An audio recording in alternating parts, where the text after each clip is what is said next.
Hi everyone, and welcome back to another rapid review pathology lecture. Today's topic is going to be on the pathology of hemostasis, anemia, and anticoagulation and antiplatelet drug mechanisms. My name is Stephen Gopaul, and I'm a final year medical student. Just a quick disclaimer, I'm not a pathologist, so some of my information may be a bit outdated, although I've tried to make it as up to date as possible, but there may be some aspects which are not completely up to date. Secondly, this presentation is a brief overview of pathologies with what I think is high yield information, and you should not rely on this solely. I would encourage you to continue using your uni materials and also studying from your textbooks in your own personal time. So today, as you can see, we'll be talking about anemia, platelet disorders, coagulation disorders, and then finally a little bit of, you could say a little bit of pharmacology, but I think it all ties in with the pathology of the disorders that I will be talking about today. My sources are right here for you to see. I used Rapid Review Pathology by Edward Golyan, and also Pathoma, or Fundamentals of Pathology by Hussein Sattar. And so without further ado, I will start with anemia. So what is anemia? Anemia is basically a reduction in circulating red blood cells. That's the most simple definition of anemia. What would also be wise to know is what are red blood cells and what are they made of? So red blood cells are made up of heme and globin. The heme is broken down into bilirubin. And so how many different types are there? So we can actually classify anemias in many different ways. We can classify them, for example, based on if they're hemolytic or if they're non-hemolytic, if they're decreased production or increased production, or sometimes even normal production. But I think what's important here today is to break it down into the MCV, or the mean corpuscular volume. And so there's three different types. There's microcytic, which is less than 80 micrometer cube. There is normocytic, which is between 80 and 100, and then macrocytic, which is greater than 100. And basically, by micro, normo, macro, what we mean to say is the size of the red blood cell. So in micro, the red blood cells are usually quite small, and in macro, they're enlarged. As you can see on the top right here, these are the values of hemoglobin, which are classified as anemia, because I did mention in the first slide that anemia is decreased red blood cells. And if they're decreased red blood cells, then the amount of hemoglobin that is being transported around our body is also reduced. So in males, less than 13.5 grams per deciliter is classified as anemia. And in females, it's less than 12.5 grams. In green, you can see the normal values. So in males, it's usually between 13.5 to 17.5 that's classified as normal. And in females, 12.5 to 16. So these are the different types of anemia.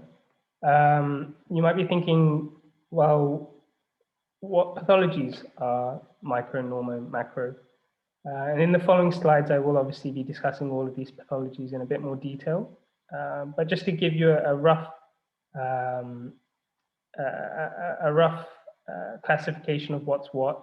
So micro usually involves iron deficiency anemia, chronic disease anemia, and then also sideroblastic anemia and thalassemia, both minor and major. Normo is usually hemolysis, so it can either be intravascular or extravascular. And then macro is usually folate deficiency and B12 or cobalamin deficiency. Right, so now that we've discussed what or how many different types of anemia there are, I think before we start everything, because what you'll notice is that there's a common theme in all of these symptoms, or there's a common theme with all of the pathologies having common symptoms and signs. And so here, obviously, the first thing you can see is that you can see there's two hands. They're both different. The one on the left is a normal hand, which is quite nicely perfused and it's nicely red. And then the hand on the right is evidently a lot paler. And this is usually what the skin or any form of skin extremities or extremities on the skin look like in an anemic patient. They're very pale. So the first sign, actually before I start going into all of these, I think it'd be a good time to distinguish between signs and symptoms. So a sign is typically what you would see or what you would examine and what you would find, whereas a symptom is well, a symptom is what a patient would be feeling. So a symptom could be shortness of breath or tiredness or headache. You wouldn't find that, although you could listen to the lungs. So back to it. Pale conjunctiva and skin. Skin, obviously, we can observe. Conjunctiva, the easiest way to do that is usually just to pull down your eye and just to see the inlining of the conjunctiva, if it's pale or if it's nicely red. Tiredness. Tiredness, why? Because we have less red blood cells. And so all of the parts of our body that require oxygen and require nutrients are not being provided these things, and as a result, there's tiredness. There may also be shortness of breath for the same reason. There could be headaches, lightheadedness, or feeling like you might faint. And then lastly, angina and chest pain. Another symptom could also be, or another sign and symptom could also be tachycardia or palpitations. These are usually not common, but it is nonetheless a symptom. And the tachycardia is a compensatory mechanism due to the lack of hemoglobin. Right, so come up to the first anemia. So we'll work our way from the smallest all the way to the biggest. So the first one is microcytic anemia. And as you can see on the right, this is an image of a bunch of nutrients and foods which contain a high level of iron or a good amount of iron, which we will need. And so the pathology of microcytic anemia, especially iron deficiency anemia, is decreased iron levels. It is the most common anemia worldwide. And due to the iron deficiency, there is obviously reduced heme. And so you might be thinking, as I've just seen, as you can see in the image here of all of the sources of iron, quite commonly it's usually found in the developing world, and that's purely because of lack of access to meat and healthy vegetables. The pathogenesis, the iron, when we eat it, is absorbed in the duodenum. The heme is more absorbed than the iron. And when it is absorbed, the enterocytes, which are the cells in the duodenum, transport the iron from the cell membrane to the blood via ferroportin. And then from there, the transferrin, which is another protein, will transport the iron in the blood, and it will take it to the liver and also the bone marrow for storage. And when we talk about stored iron, we know it as ferritin. The ferritin is the total amount of stored iron in the body. Who does it affect? Typically, as I mentioned, it is due to deficiency of iron intake. So as you would imagine, this would affect children quite commonly. It can affect women. Why women? Well, women unfortunately have menstrual cycles, and as a result of these menstrual cycles, they bleed. And due to the bleeding, they can also lose iron through blood, obviously. And then elderly people, typically in cancers, and also hookworms can cause iron deficiency anemia. How do we, so actually, I haven't mentioned this in this, but there's also all the clinical findings. So the clinical findings are in the previous page. But what's interesting about iron deficiency anemia is you can also suffer from coilonchia, which is basically coiling or curvature of your nails. And you can also suffer from a symptom called pica. Pica is wanting to have cold ice. I don't know why people with iron deficiency anemia have this symptom, but it's quite a well-renowned symptom of iron deficiency anemia. How do we diagnose it? So easily we can check the level of iron in the serum. We can also measure the total iron binding capacity. We can measure the serum ferritin, and also the percentage saturation of transferrin-bound proteins. Normal is usually 33%, but as you can imagine, if there is less iron, then there'd be less transferrin, or the saturation of the transferrin-bound protein would be also less. The serum ferritin would also be low. The total iron binding capacity actually increases because, well, there's less iron that is binding to be transported, and as a result, there's quite a lot of free total iron binding capacity. How do we treat it? Very simply with iron supplements in the form of ferrous sulfate.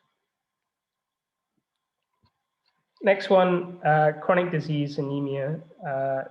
I have put this under microcytic, but it can be normocytic as well. It's a pathology which is associated with chronic inflammation and cancer. In terms of chronic inflammation, usually autoimmune conditions such as rheumatic diseases, lupus, and it can also be associated with endocarditis. The pathogenesis of this anemia is we have acute phase reactants. Obviously, that's a very important term here. But what happens is the hepcidin sequesters iron in storage sites by limiting transfer from macrophages to the erythroid precursors, and it suppresses EPO from being formed. And when EPO is not formed, then we cannot form more red blood cells, obviously. And so this is to prevent the bacteria from accessing the iron. As I mentioned earlier, acute phase reactants from the liver are produced during chronic disease. And when these reactants are being produced, they will sequester more iron from the storage they would sequester more iron in storing sites via limiting the transfer. And by limiting the transfer, they actually prevent the bacteria which need iron to grow, and as a result, bacterial infections would be less common. Diagnosis, I apologize for the lack of technological genius you're seeing here, but in simple terms, the ferritin would be up, The total iron binding capacity would be down, the iron would be down, and the saturation would also be down. How do we treat it? EPO, because as we know, EPO will produce more red blood cells. Thalassemia. So thalassemia is the decreased synthesis of globin chains. In terms of why decreased synthesis of globin chains is a worry, well, that's because decreased globin decreases hemoglobin. Genetics, thalassemia is an inherited disorder, and by having this mutation, you're actually protected against malaria, so Plasmodium falciparum, which is quite interesting. There's different types. There's obviously alpha, there's beta, and obviously there's many different types of hemoglobin as well. There's HbF, there's Hba, and then there's Hba2 as well. To go back to the types, in terms of alpha, the alpha thalassemia type is usually caused by a deletion. There's 4 alpha genes on the 16th chromosome, and basically the more genes that are deleted, the more severe the disease gets. Whereas in beta, beta is a point mutation, and there's only 2 genes here on chromosome 11. So to go back to alpha, the clinical features of alpha are, if there's 1 deletion, it's usually asymptomatic. If there's 2 deletions, then it's mild with increased red blood cells. 3 is severe, quite often fatal, and if there's all 4 mutations, then it's lethal and hydrops fatalis, which is a pathology in newborns and fetuses in the womb. So yeah, and just another point from me in terms of the types. The beta mutation is actually seen commonly in African and Mediterranean people. It's just an interesting fact for everyone to kind of bear when they possibly see patients from these origins displaying some symptoms of anemia. Right, beta clinical features. As I mentioned, there's two genes here. If it's beta, if it's minor, it's usually asymptomatic with the red blood cell count up again. Major is more of a problem, as you can imagine, and it usually occurs a few months after birth, and there's ineffective erythropoiesis. So there's a bit of dysfunction developing these red blood cells, which the baby needs to survive and obviously thrive. There can also be erythroid hyperplasia, and a cool feature of beta major thalassemia here is that on X-ray, a skull can have a crew-cut appearance. That's I don't have an image of it, unfortunately, but if you can Google it, it basically looks like if you look at a skull from a lateral view on an X-ray, it looks like there's a kind of a shadow just on the outer rim of the skull, and it's known as a crew-cut appearance. And then finally, hepatosplenomegaly, because of, well, there's so much blood being produced, it's ending up going to the spleen, which is the graveyard of red blood cells. Diagnosis, usually blood smear and then HB or hemoglobin electrophoresis. You might be thinking, why electrophoresis? And that's because electrophoresis shows the type of hemoglobin and whether it's increased or decreased, which is quite important to know in this pathology. Treatment, very simply, frequent blood transfusions, chelation therapy, chelation to get rid of the excess iron, and if all else fails, stem cell transplant. Right, now we're on to the normocytics. So, like I mentioned in the first slide, normocytic can be intravascular or it can be extravascular. So intravascular is usually more to do with the actual red blood cells, whereas the extravascular is within the blood. So there's two pathologies here. In extravascular hemolysis, we are mainly dealing with hereditary spherocytosis and sickle cell anemia. So hereditary spherocytosis is caused by a defect in spectrin.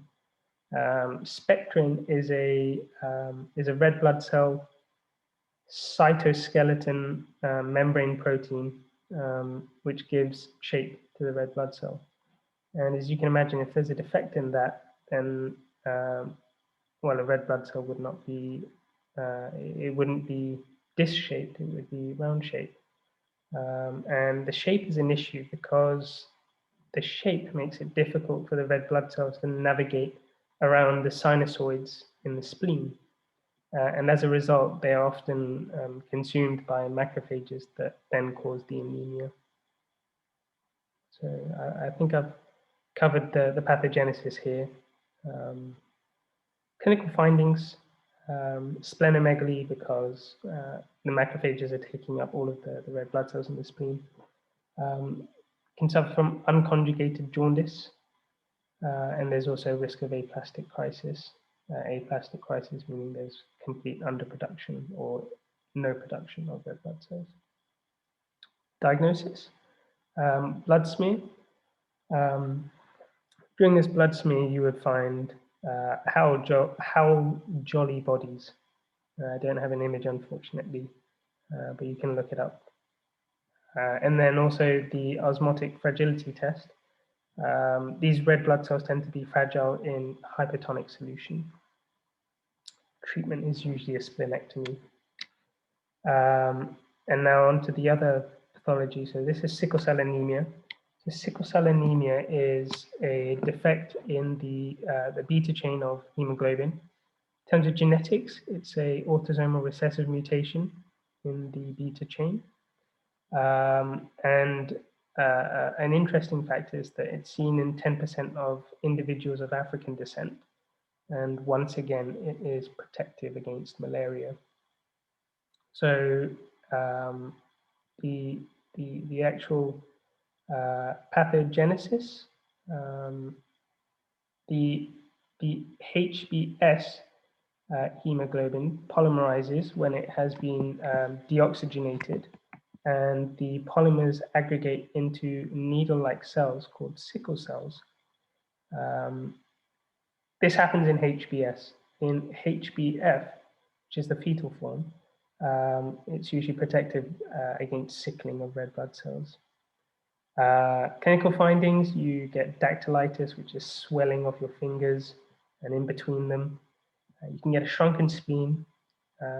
Shrunken spleen is a bit of an issue because it usually causes frequent infections, and therefore people suffering from sickle cell anemia with a shrunken spleen end up needing vaccination against encapsulated bacteria. There can also be chest pain and pain crisis, which is periodic episodes of pain randomly. And then finally, renal papillonecrosis. Diagnosis is very similar again, so blood smear, HB electrophoresis. Treatment, you would obviously need to manage the infection, so antibiotics, vaccinations. So this all comes under management of conditions, transfusions because of the lack of hemoglobin in the blood, and finally stem cell transplant. So these are the images here. On the left, you can see a spherocyte. Notice how it's not coin-shaped, it's very round, and it's not like a disc. And this is because of the spectrin defect. I don't know if you can see it here. This is spectrin, this is a defect here. And then on the opposite side, we have a normal red blood cell here, and then we have a sickle cell, which looks like a banana. So that was extravascular. Now we're on to the intravascular. So intravascular, there's two pathologies. There's G6PD, so that's glucose 6-phosphate dehydrogenase deficiency. And this is caused by a reduced half-life of this enzyme.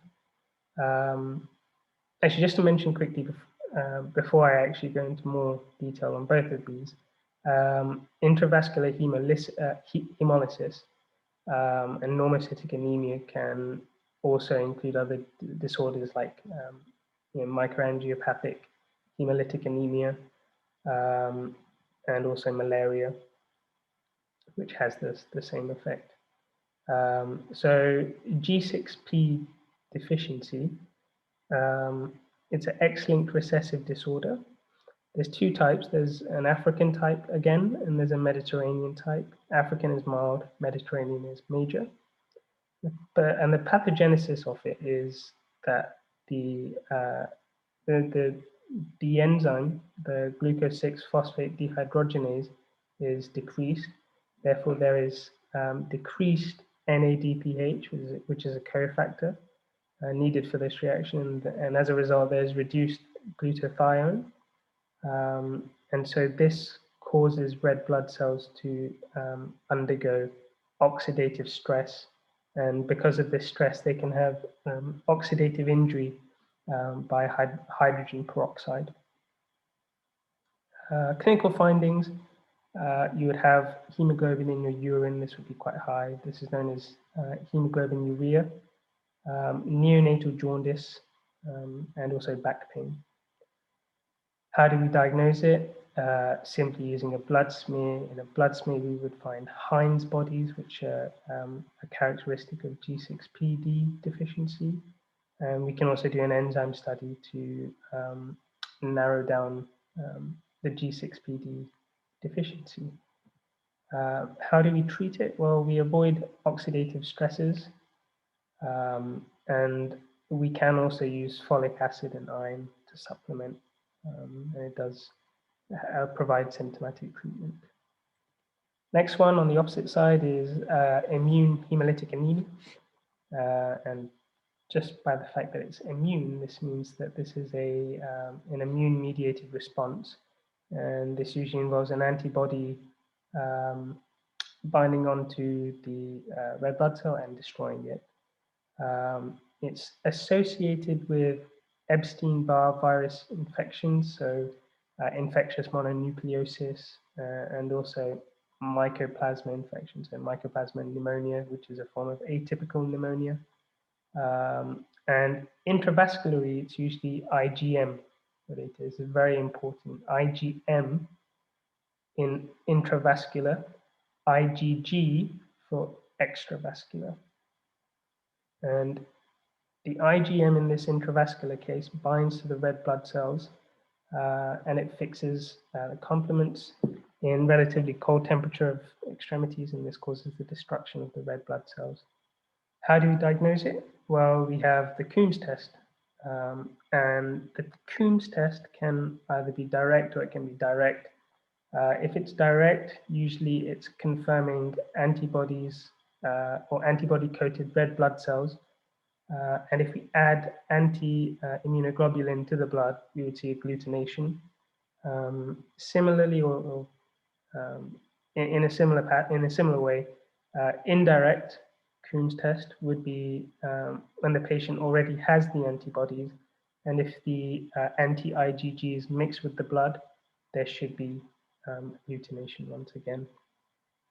Treatment is, once again, treat the infections, intravenous immunoglobulins, steroids, and in cases where there's no relief or effectiveness, splenectomy.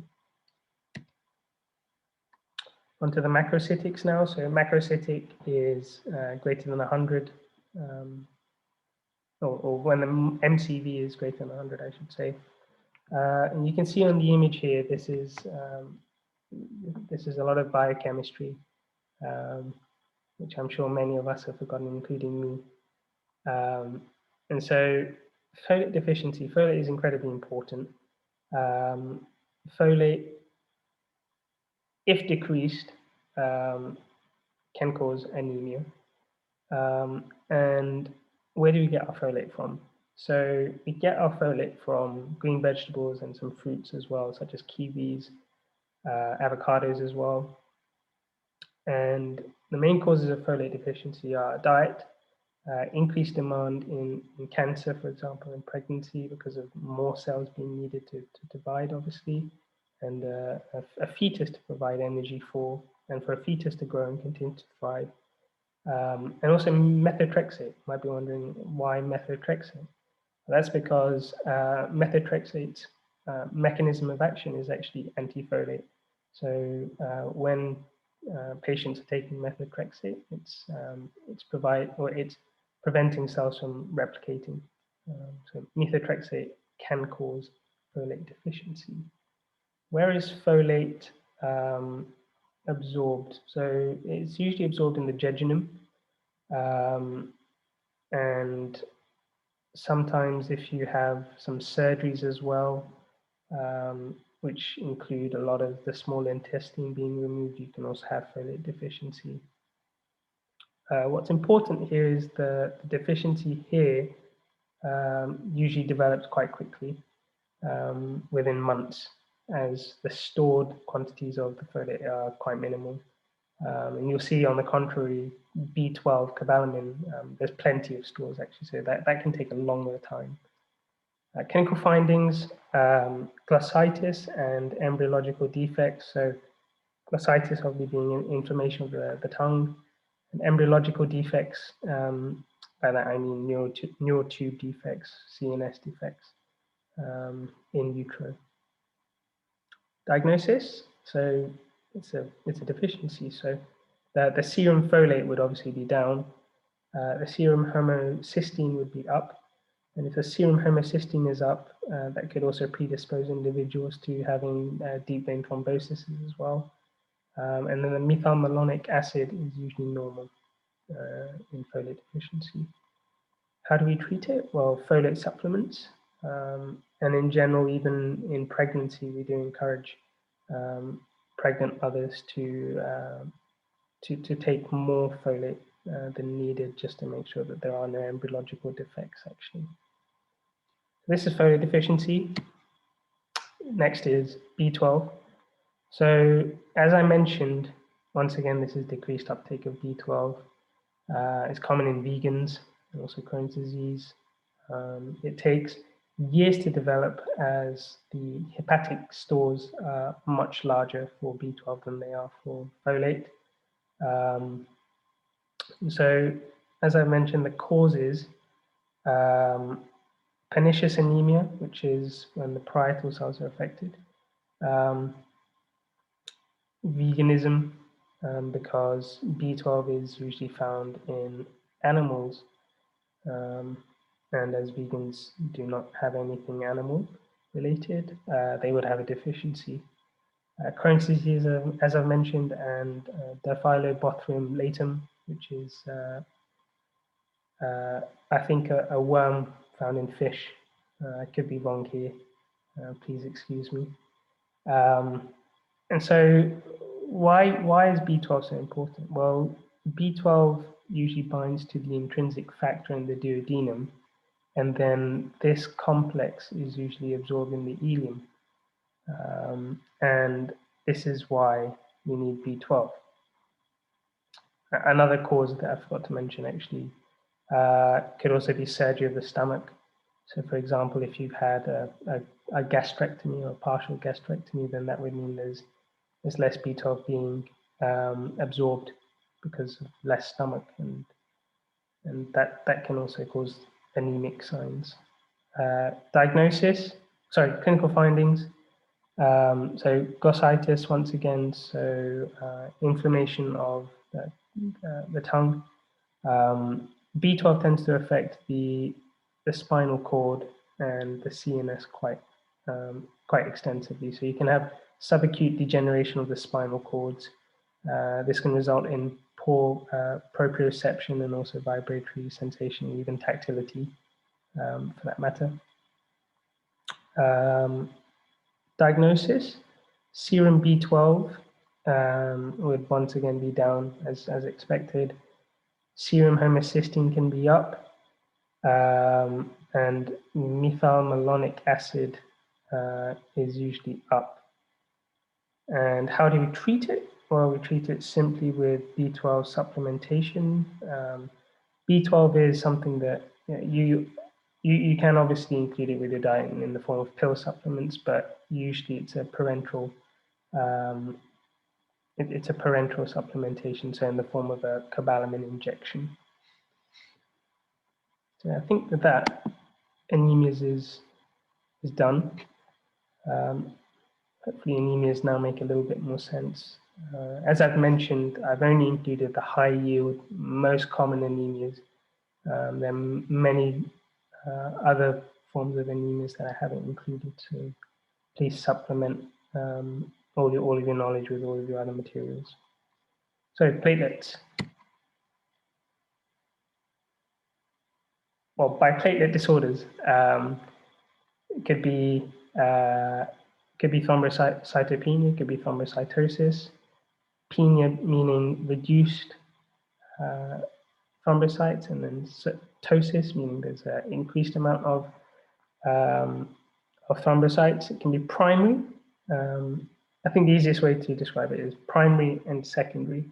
So primary is usually due to abnormalities in the platelet count. So we know that the normal platelet count is usually in the region of 150 to 450 times 10 to the 9 per liter. So that's many thrombocytes, as you can imagine. And penia would be less than 150. Usually severe forms of thrombocytopenia can sometimes be even less than 10. But most of the time they're usually less than 50, and that's when the patient starts becoming symptomatic. Secondary tends to be more to do with factor abnormalities, and just to give you a few pathologies to associate between primary and secondary. So primary, as I've mentioned, is platelet count abnormality. So this could be immune thrombocytopenia, it could be hemolytic uremic syndrome, it could be thrombotic thrombocytopenic purpura as well. And secondary, I will mention, there will be factor abnormalities. Right, so first one, you can see very clearly here that there is, or to the naked eye, to the layman, it would be red purplish spots, but these are actually purpuric rashes, or is a purpuric rash. Purpura, why? Because, well, it's purple. That's why it's known as purpura. Acute idiopathic thrombocytopenic purpura is when there are IgG antibodies directed against the GP2B or the GP3A receptor. These are receptors on platelets, which are needed for aggregation. And this is a type 2 hypersensitivity reaction. It usually occurs within 1 to 3 weeks of a viral infection. These can be upper respiratory tract infections, but they can even be urinary tract infections as well. Clinical findings, as I mentioned, you will have obviously a purpuric rash. You can have petechia, which are small areas of the skin which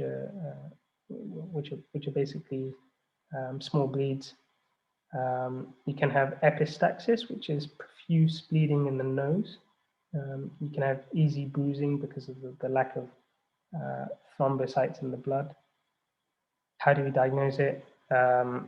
Very simply, full blood count, which would tell you that the levels of the platelets are low. How do we treat it?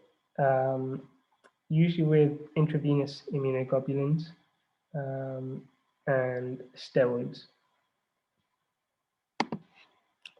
That was ITP, so this is TTP. So TTP is an acquired or a genetic deficiency in von Willebrand factor, and absence of this enzyme, of this metalloprotease, usually results in increased von Willebrand factor multimers, which is like a complex of these factors, which promote aggregation. So the platelets here will be consumed, and as a result, if they're consumed, they're usually bundled up, and this can cause production of thrombi, or platelet thrombi, to be precise. So clinical findings here would be fever, thrombocytopenia, kidney failure, microangiopathic hemolytic anemia, and CNS defects. These CNS defects could be caused by thrombi being dislodged in vessels in the basal ganglia, for example, or any other region of the brain for that matter. Diagnosis, once again, FDC, full blood count. Treatment, usually exchange of plasma, steroids, and splenectomy in refractory cases. Refractory cases meaning when there's a recurrent episodes of TTP. Hemolytic uremic syndrome. Right, so hemolytic uremic syndrome is characterized by three symptoms, and I've mentioned them in the pathology here. It's known as the triad. So microangiopathic hemolytic anemia, thrombocytopenia, and acute kidney injury. It's most common in children, and in the pathogenesis, you will understand why. That's because children can have a E. coli infection, very common in children, and especially if it's enterohemorrhagic Escherichia coli, it can cause endothelial damage because we know that E. coli produces toxins. And for that matter, Shiga as well. So shigellosis infection can also cause hemolytic uremic syndrome. And this damages the endothelial cells, which secrete cytokines that promote vasoconstriction. And the platelet, well, what happens is you have microthrombi of platelets being formed, and this will obviously cause the kidney injury because the thrombi will be dislodging in or the vasculature of the kidney. Clinical findings, usually the first sign would be bloody diarrhea, and the bloody diarrhea would probably cause you to think of a hemorrhagic viral infection, or in this case a bacterial infection, so E. coli or shigellosis. And then the triad. So the triad would be the hemolytic anemia. So you'd have the common anemic symptoms. With a thrombocytopenia, you would have easy bruising, bleeding, and also petechia and possibly a rash. And then with the acute kidney injury, you would have a liguria, so you'd have reduced urine formation and hematuria, so blood in the urine too. Diagnosis, full blood count, urinalysis, because the urinalysis would tell us that there could be some hematuria. The blood urea nitrogen would be up, the creatinine would be up, and that would be because of the acute kidney injury.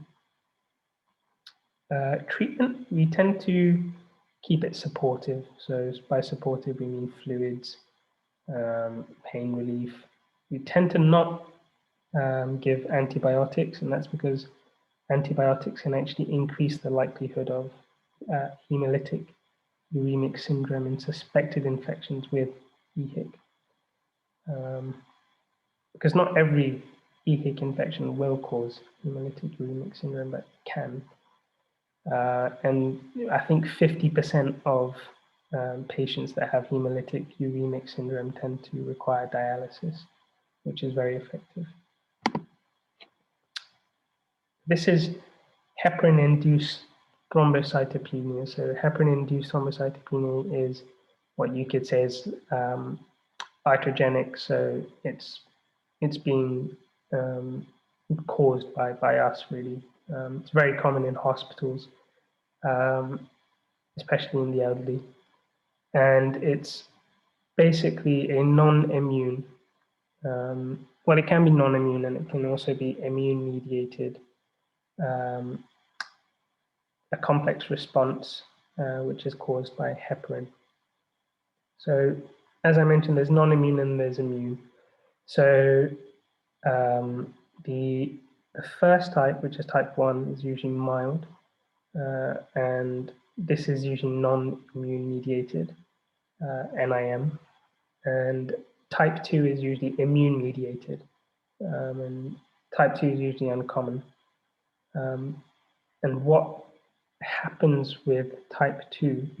Type 1 is very mild, so it's not usually seen very clearly sometimes.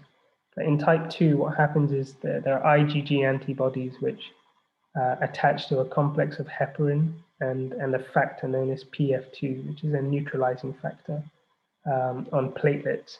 And this complex basically breaks free and damages endothelial cells. And the damage of these endothelial cells can actually activate the coagulation cascade and cause thrombosis too. So clinical findings would be bruising, bleeding after starting heparin, and sometimes thrombotic events as well. Diagnosis, usually clinical, because if you started giving the patient heparin and then they started bleeding and started bruising, you would probably think that it could be caused by the heparin. Full blood count for the thrombocytopenia. Treatment, we would stop the heparin immediately, and we would use a direct thrombin drug such as dabigatran, for example. So with that, I think we should take a break for 5 minutes, and we will come back to discuss the coagulation disorders, which are more to do with the secondary type of platelet disorders. So if I can just pause myself, and I'll see you back in 5 minutes.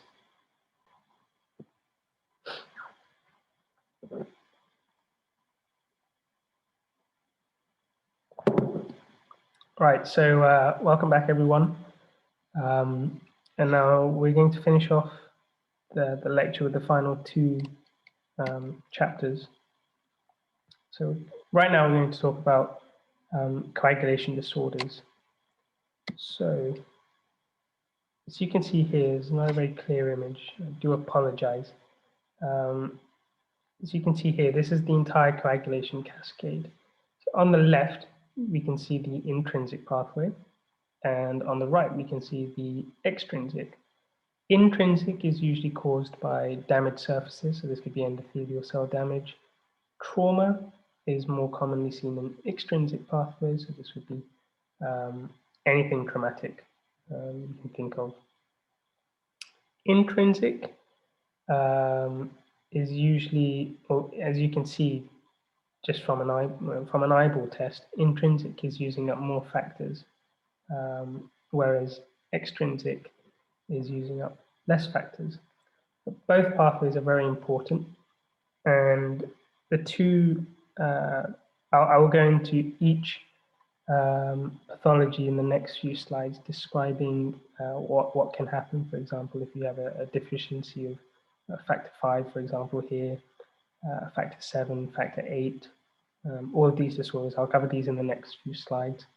But just before we start, there are two very important laboratory tests which are used commonly to evaluate coagulation disorders. So the first one being prothrombin time. So prothrombin time is used for the extrinsic pathway.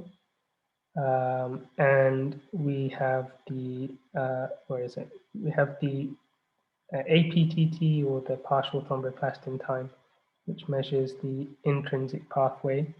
And the PT usually, or prothrombin time, usually takes within 10 to 14 seconds, usually 12 seconds. Whereas the APTT can take anywhere between 30 to 40 seconds in normal patients. So these are very important tests, which you'll understand in the following slides. So the first disorder we're going to discuss is Haemophilia A and Haemophilia B. Haemophilia A is more common. Haemophilia B is known as Christmas disease. So in A, there's a factor 8 deficiency. So factor 8 deficiency in Haemophilia A and factor 9 deficiency in Haemophilia B. Genetics, it's an X-linked recessive disorder, and what it can cause are bleeding in deep tissue and joints. As you can see here, this is the knee joint, I believe, and this huge swelling here is what we know as hemarthrosis. So this is bleeding into the joint space, and it causes massive balloon swelling. It's very painful. It can be quite traumatic, and it can be quite severe as well. And also post-surgical bleeding, or bleeding that's just not stopping, and bruising, obviously. So diagnosis-wise, the prothrombin, or sorry, the PTT, the prothrombin plastin, the partial thromboplastin time is up. APTT is needed for the intrinsic pathway, obviously, and the PT, which is extrinsic, is normal. As this is a deficiency of factor 8, factor 8 is obviously down. But there's usually normal platelets, and the bleeding time is quite normal as well. How do we treat it? Recombinant factor 8, which should provide the factors needed for an efficient and normal functioning coagulation cascade. Factor 9 is very similar to Haemophilia B, which is factor 9, is very similar to Haemophilia A.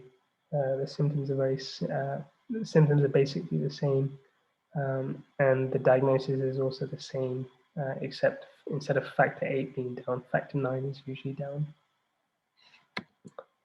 Next one is von Willebrand disease. So von Willebrand disease is deficiency in von Willebrand factor. It's the most common inherited coagulation disorder. Genetics, there's many different types, but usually the autosomal dominant variant is the most common. What does this deficiency cause? So this deficiency is quite important because von Willebrand factor is actually a carrier protein for factor 8. And therefore, if there's decreased von Willebrand factor, there's decreased factor 8. And we know that factor 8 is very important in terms of platelet function. So if there's decreased factor 8, then there will be impaired platelet function. And this will predispose patients to bleeding, bruising, but this is usually mild, and it's usually in the mucosal. It can be mucosal, so inside, or inside, for example, your mouth. Could be internally in the abdomen as well, and so you'd see it on the skin. So once again, the bleeding time, this time it would be up. The partial thromboplastin time would be up, normal PT, and factor 8 would be decreased again. So you could think, for example, especially with the symptoms, that you could potentially think that von Willebrand disease von Willebrand disease would also be a differential diagnosis for mucosal and skin bleeding, because it shares a lot of characteristics and features as haemophilia as well. How do we treat it? Desmopressin, which is a ADH analog. This would provide more volume in the blood vessels. Recombinant von Willebrand factor, and tranexamic acid here, Texa, which is a antifibrinolytic, so it would prevent lots of bleeding.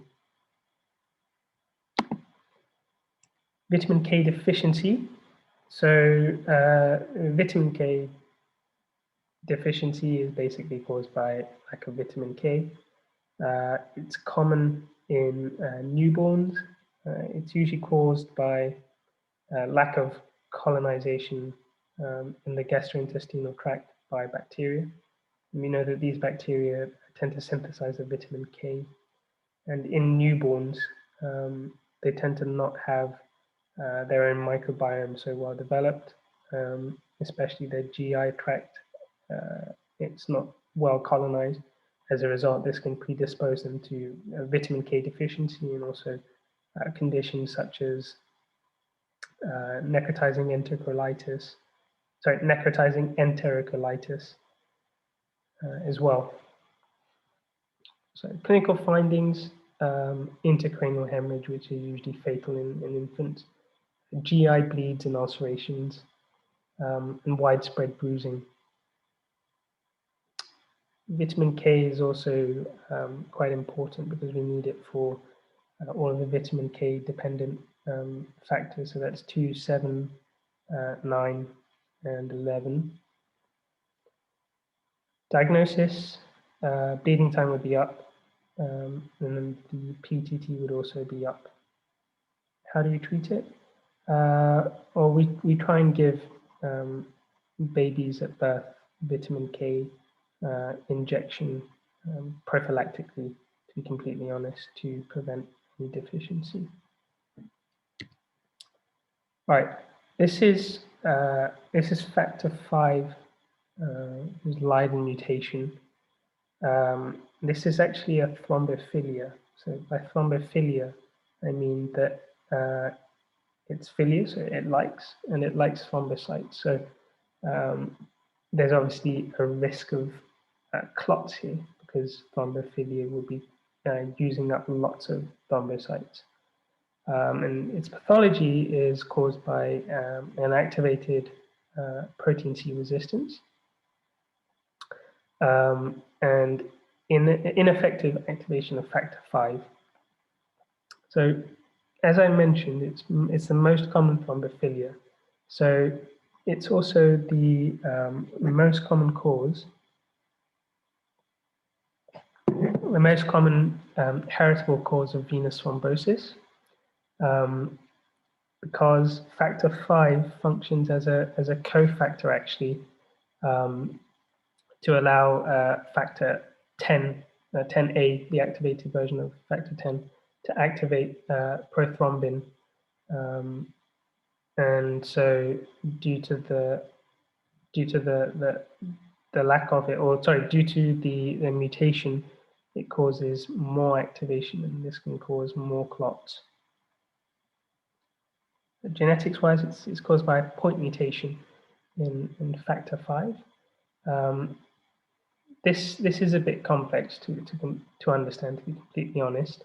But if this is a homozygous mutation, there's 80 times increased risk of developing factor 5 Leiden mutation. And if it's a heterogeneous mutation, then there's 2 to 3 times increased risk.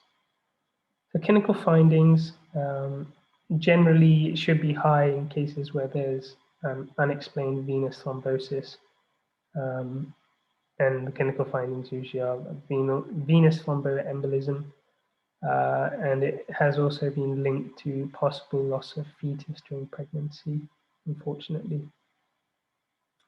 How do we diagnose it? Genomic analysis, which would show us the factor V Leiden mutation, and then also an assay. Treatment, because of this predisposition to venous thrombosis, is usually these patients need lifelong anticoagulation to prevent any clots.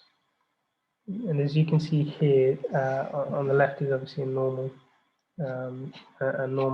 vein with functioning valve. In a DVT, valves are a bit dysfunctional, and there's lots of clotting here, as you can see in this vein. Right, disseminated intravascular coagulation. This is an incredibly lethal and critical condition. It's caused by activation of the entire coagulation cascade. So this can be caused in sepsis, can be caused in obstetric complications as well. And in terms of malignancies, obviously any type of cancer, but also acute promyelocytic leukemia. And so what does disseminated intravascular coagulation do? How does it happen? So there's usually a consumption of platelets and all the factors. So when there's consumption of platelets or factors, this means that firstly you're forming complexes, so you will have disseminated microthrombi, but also it predisposes people to massive amounts of bleeding and rapid bleeding, or rapid loss of blood as well. As a result, our clinical findings would be bleeding, bruising, thrombus, ischemia, and infarction, and generally hemodynamic instability. So by hemodynamic instability, I mean their blood pressure could be low. They could have tachycardia to try and compensate. They could have fever as well, and they can have shortness of breath. And in terms of sepsis, usually it's caused by meningococcal sepsis, but any form of sepsis can cause DIC. But in the form of meningococcal sepsis, you would also find photophobia, neck stiffness, and those kinds of meningitis type symptoms, headache, increased pressure, those kind of things. Diagnosis, we can do a full blood count, obviously. We would do a whole sepsis screen, to be completely honest. But just to keep this in the context of blood disorders, platelet count would be down. PT, APT time would be up, obviously, because all of the factors and the all of the factors are being used up here. Fibrinogen would be down. This would cause the bleeding. Treatment, we obviously treat the underlying cause, so we would have to treat the sepsis or the infection. Blood transfusion to try and override the massive amounts of hemorrhage, and cryoprecipitate to try and supplement some of the fibrinogen that's been lost. Another really acute critical situation here is deep vein thrombosis. So deep vein thrombosis can be in the artery or the vein, mostly common in veins, hence the name deep vein thrombosis. And it's usually the formation of an intravascular blood clot. This clot can be of various different sizes. They can be huge, they can be small, and they tend to be below the knee. Risk factors for a DVT, age, obesity, sedentary lifestyle, so basically sitting on the sofa, not doing any exercise, that can obviously cause venostasis. And in general, your vessels would be quite clotted as well with that type of lifestyle. Combined oral contraceptives, because estrogen is linked to thrombotic events. Smoking, obviously, and the pathogenesis, which links in with some of the risk factors that I've said, is known as virtuous triad. So virtuous triad is venostasis, so lack of blood flow in the veins, endothelial cell damage, and then hypercoagulable state. The clinical findings, I haven't mentioned pulmonary embolism in this lecture, but I will mention it now.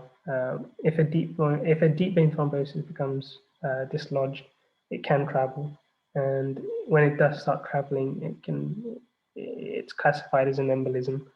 So DVTs can cause pulmonary embolisms, but also there's also other causes of embolisms, for example, atrial fibrillation, amongst others. So back to the symptoms. So it can become a PE, as I mentioned. There's usually unilateral leg pain. Actually, I haven't mentioned this here, I'm being clear, but it can cause unilateral leg pain, as we can see here in this image. It usually affects one leg. It doesn't usually affect two legs. So unilateral leg pain, there will be edema, so swelling. There'll be redness here, which we can see on this patient. Warm skin because of the redness and the inflammation, and also an increased diameter of the leg. As you can see, due to all of the fluid buildup, the leg's diameter increases, and it's significantly different in comparison to this left leg. So how do we diagnose a DVT? So obviously we have bloods. In bloods, we can also look at the D dimer. So I mentioned here DD, so D dimer. It is quite sensitive, but it's not the most specific of tests. Obviously, we have clinical signs as well. So clinical signs are Homan signs. So Homan sign is when there's painful. If you imagine this is the leg, this is the foot. If you have dorsiflexion of the foot, it usually causes pain in the leg, and that's usually a sign of DVT. And this is known as Homan sign. And what's gold standard these days is a duplex ultrasound.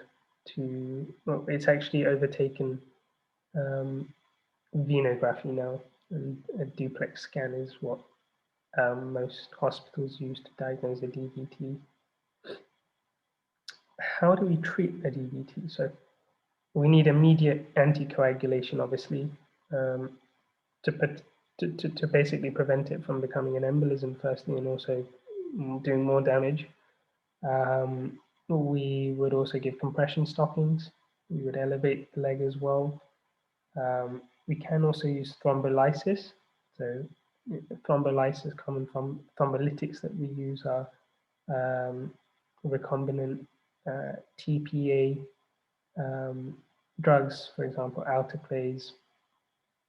Thrombectomy, so that's actually mechanically removing the thrombus in the vessel, so that would be an invasive procedure. And if an individual has had multiple DVTs, they would obviously be on anticoagulation, but that they are obviously at a massive risk of having PEs. And in that case, we would consider inferior vena cava filter. And this inferior vena cava filter would be placed in the inferior vena cava and would prevent any thrombuses from entering the heart and then entering the systemic circulation. And in general, in terms of the anticoagulation compression stockings, anyone that enters hospital, anywhere you go, they should be given prophylaxis for this, because most of the time patients are in bed, they're not moving, they're usually acutely ill. And this can cause DVT as well. So everyone in hospital is also given DVT prophylaxis. Right, so now on to the final section of a little bit of pharmacology, but this is very relevant with all of the platelet disorders and the coagulation disorder, sorry.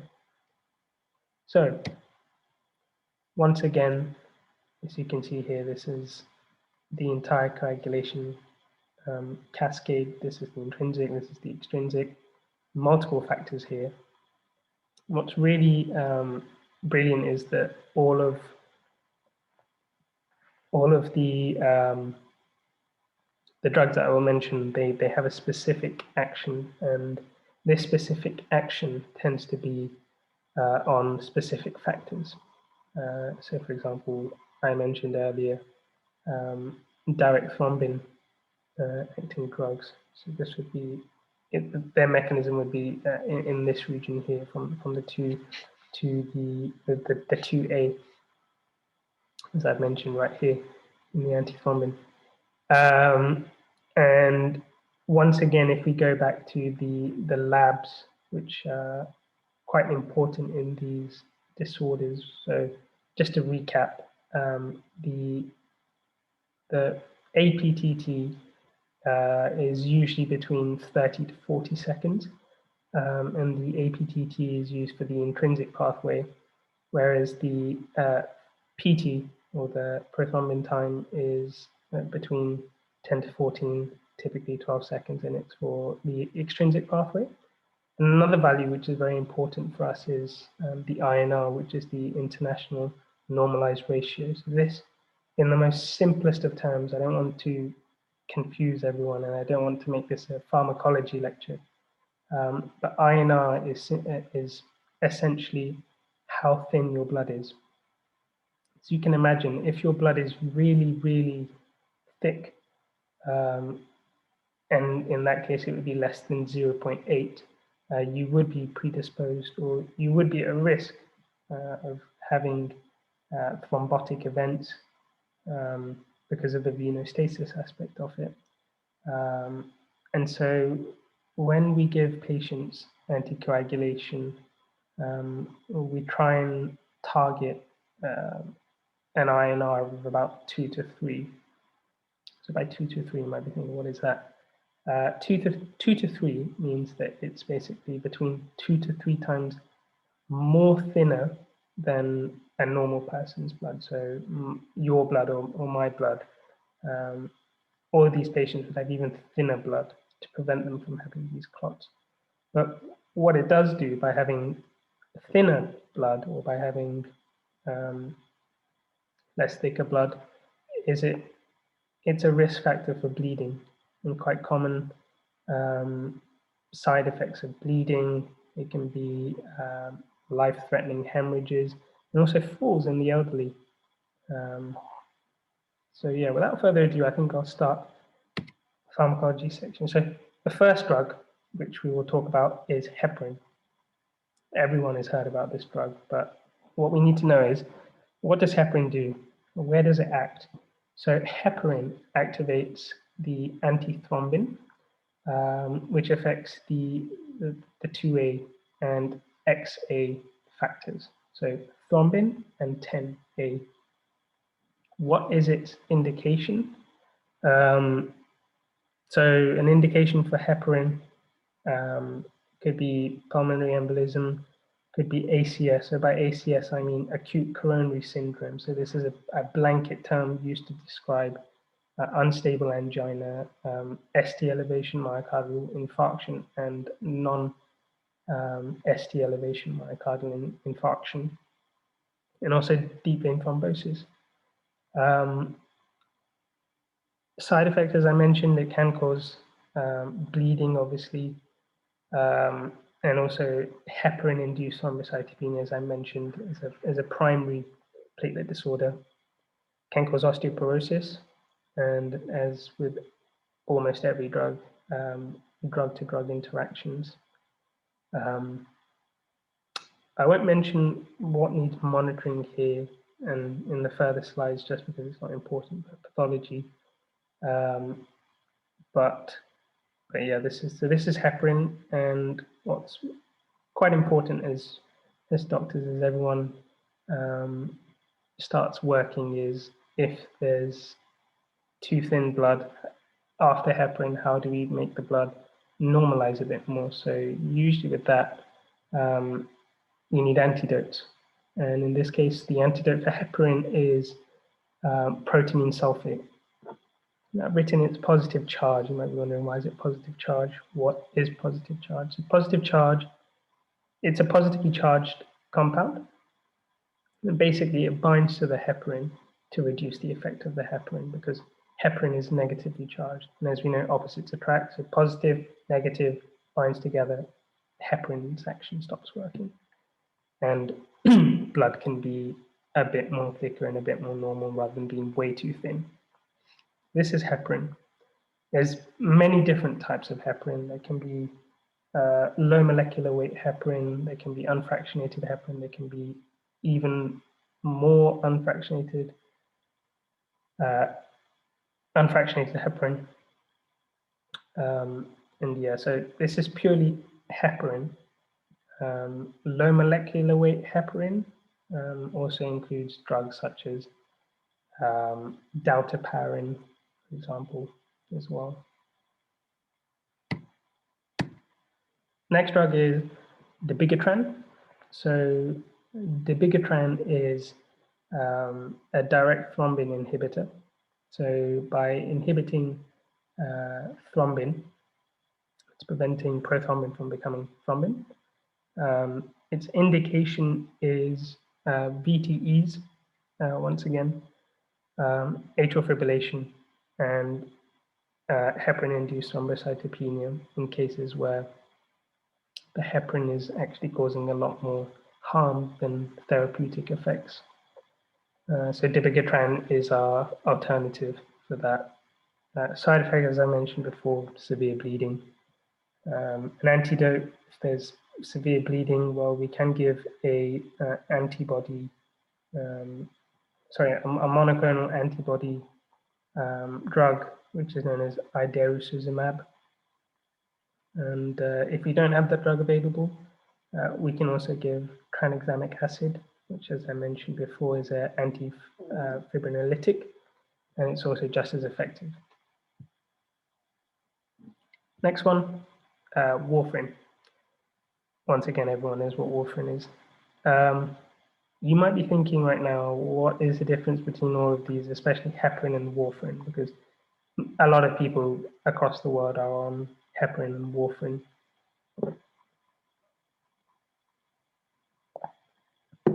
Basically, the difference is very simple. Heparin is parenteral. So by parenteral, I mean in the form of injections. Warfarin is oral, so in the form of tablets. The sites of the action are also quite different. Heparin is more in the blood, whereas warfarin is more to do with the liver. And in the liver, I mean the clotting factors. Heparin is also much more rapid than warfarin. Warfarin can take some time, whereas heparin is instantaneous action. So warfarin, the factors that it interferes with are the vitamin K dependent factors. So as I mentioned earlier, in vitamin K deficiency, 2, 7, 9, and 11 are vitamin K dependent factors. And warfarin also acts on those alongside protein C and protein S. So its indication, long-term anticoagulation after atrial fibrillation or pulmonary embolism or anything like that, really, any VTE-related event. Side effects, initially it can be hypercoagulable. So by hypercoagulable, it would be a risk factor for thrombosis, obviously. But after a while, this effect normalizes. Can be teratogenic. That's why we tend to not give warfarin as a prophylactic in females. especially pregnant females, because it's teratogenic. It can cause bleeding and skin necrosis. Because it's vitamin K dependent, the antidote is simply vitamin K. As you can see here as well, I've included the INR, and in general, we try to target the INR to be between 2 to 3 in people taking warfarin. And as I've said, if it's too low, then it's more thicker, and by thicker, blood clots are more likely. It's too thin, then bleeding, hemorrhage, life-threatening hemorrhage. All right, apixaban, a little easy pickup for remembering this is the XA in the apixaban is the factor that it affects on. So factors affected are 10A. So 10A is apixaban. Indication, once again, treatment and prophylaxis for DVT and PE, and DVTs and PEs that can cause life-threatening damage to the kidneys, hemorrhage, those kind of things, and also stroke as well, with thrombotic, or with thrombuses entering the systemic circulation and ending their journey in the brain and causing a big stroke. Side effects, bleeding, as I mentioned, and the antidote is, this is actually quite new. For years, apixaban didn't really have an antidote, but more recently, in the past few years, there's a drug called andexanet alpha, which tends to reverse the effect of apixaban, and it's very, very effective. Right, so that was anticoagulation done. Those are the four or five very commonly used drugs, which are important to know. The next 2-3 slides will be on antiplatelets or antiaggregants. So everyone knows this drug, everyone knows aspirin. Maybe all of you have also used aspirin. Highly likely for that. So how does aspirin act? So aspirin inhibits cyclooxygenase 1 and 2. And it also reduces the synthesis of thromboxane and prostaglandins, so there's increased bleeding time. And why, you might be thinking, why do you want to increase the bleeding time? Well, sometimes platelets can sometimes become complexes, and they can bundle up, and this can cause clots, obviously. So by decreasing the synthesis of these, of the prostaglandins and the thromboxane, we increase the bleeding time and decrease the risk of thrombuses from joining together and becoming clots. Indication, we can use aspirin in a multitude of different ways. We can obviously use it as an anti-inflammatory, and as a result, it's often classified as a non-steroid anti-inflammatory drug rather than an antiplatelet, but it does have antiplatelet function, obviously, and the second being antipyretic. So it can reduce fevers because of its action on the COX-1 and COX-2 receptors. Side effects, it can cause a rash. It can also cause liver failure in those, particularly children, when it's given in inappropriate indications. Headache, GI ulceration and abdominal pain, and that's aspirin. Next one is clopidogrel, prasugrel, ticagrelor. These are all ADP receptor inhibitors, and basically they inhibit the platelet aggregation by blocking the ADP receptors, and by blocking these ADP receptors, they actually prevent the expression of glycoproteins 2B and 3A on the platelet surface. And here, as you can see, is quite a nice schematic here of the action of the receptors on the surface. And we know that ADP receptors are acting on this part of the cycle. Indication, so acute coronary syndrome, so heart attacks basically, or angina. Side effects can be neutropenia and also thrombotic, thrombocytopenic purpura, so rashes. The final one, I think, is cilastazol. So cilastazol is a PDE inhibitor. It's a phosphodiesterase inhibitor. And what this does is it actually increases the cyclic AMP in the platelets, and this results in vasodilation. And the vasodilation actually inhibits the platelet aggregation. Indication can be intermittent claudication, so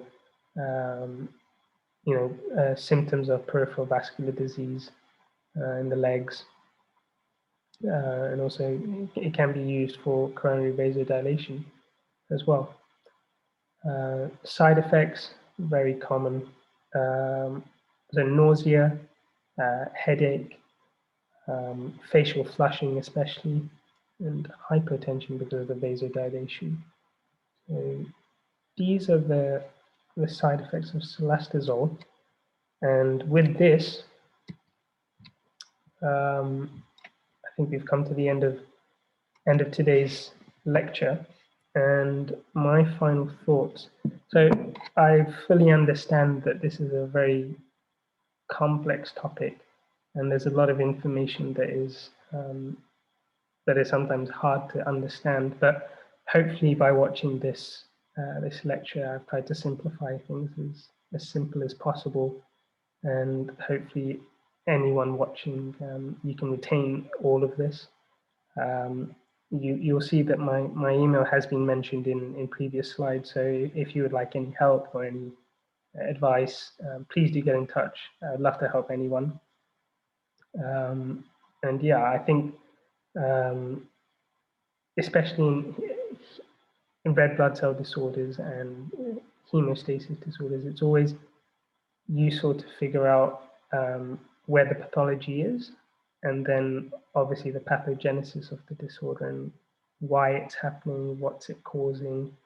And once you figure those things out, or once you simplify those things and the clinical findings and the diagnosis, they kind of become quite simple and logical. So yeah, I hopefully this lecture was useful to all of you who are watching. Thank you for watching. And I wish you all the best of luck for your pathology exams. And this is the final slide. If you wouldn't mind, if you have watched this far, I'd really appreciate if you could fill out the feedback form. As I mentioned in my previous lecture, a feedback form is very important for all of us at UIMS and also individually, so we can make improvements that will kind of better the education of all of these students. So if you can, I'd really appreciate if you could fill out this feedback form. And if you've been watching up to now, thank you for watching. And I wish you all a nice and pleasant day, and stay safe. And once again, thank you for watching this lecture, and good luck for your pathology exams. Thank you.